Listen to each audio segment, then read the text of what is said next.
I'm Paulo Shakarian, CEO and co-founder of CyberCon. Now today, got an interesting topic for you. I call this video, do you know that you've already done some machine learning in your life? Likely even in high school.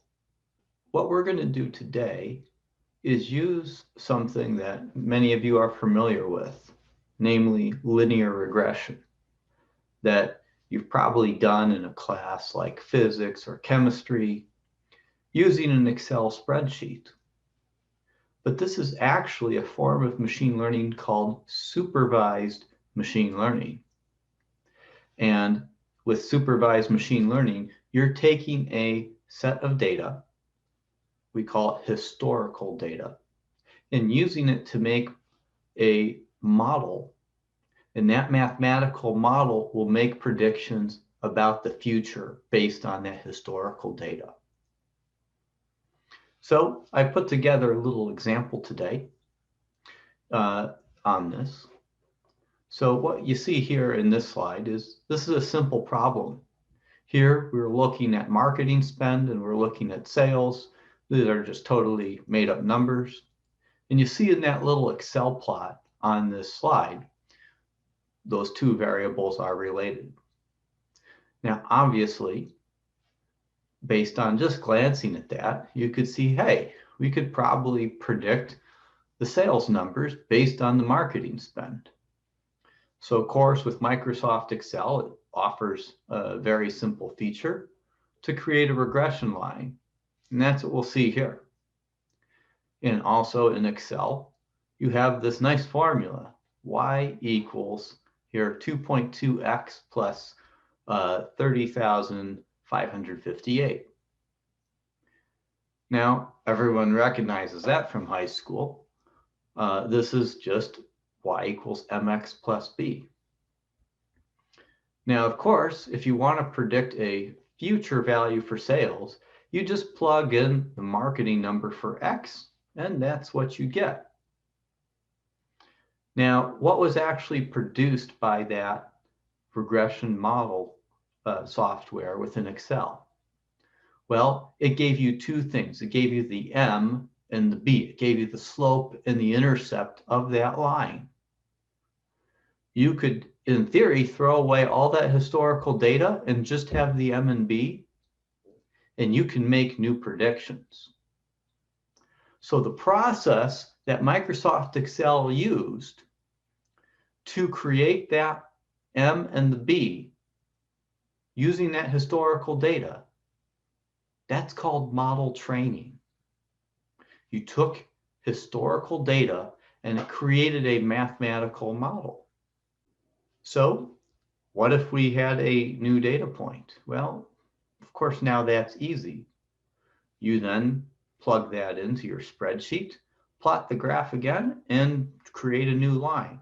And that would be what is called retraining a model. Now I've updated the model. Now, in machine learning terms, what is the X called?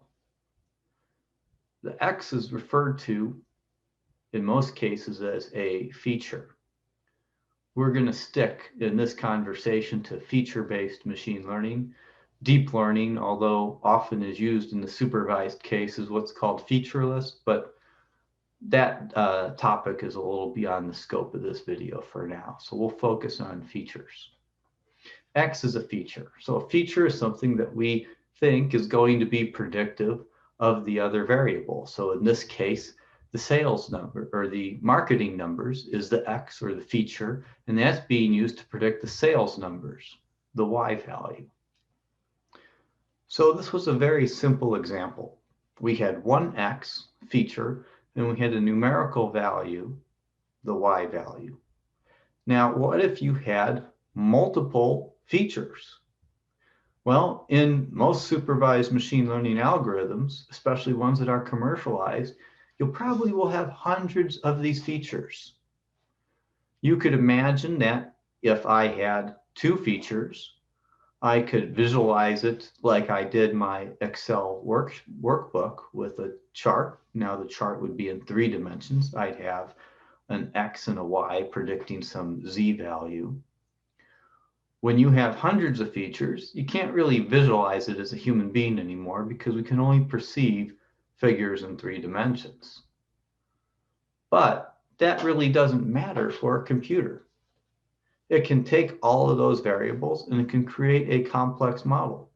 And the model won't always be a linear regression. In fact, that is the very simplest form of machine learning. And the way the model will fit to the data can vary greatly based on the technique used. But at the end of the day, they're all models. While on one extreme, you might have a simple y equals mx plus b produced by a linear regression model, much more complicated models are possible and quite frequently used. And so that is how machine learning can take existing variables from known historical data, generalizing them in a model to produce future predictions.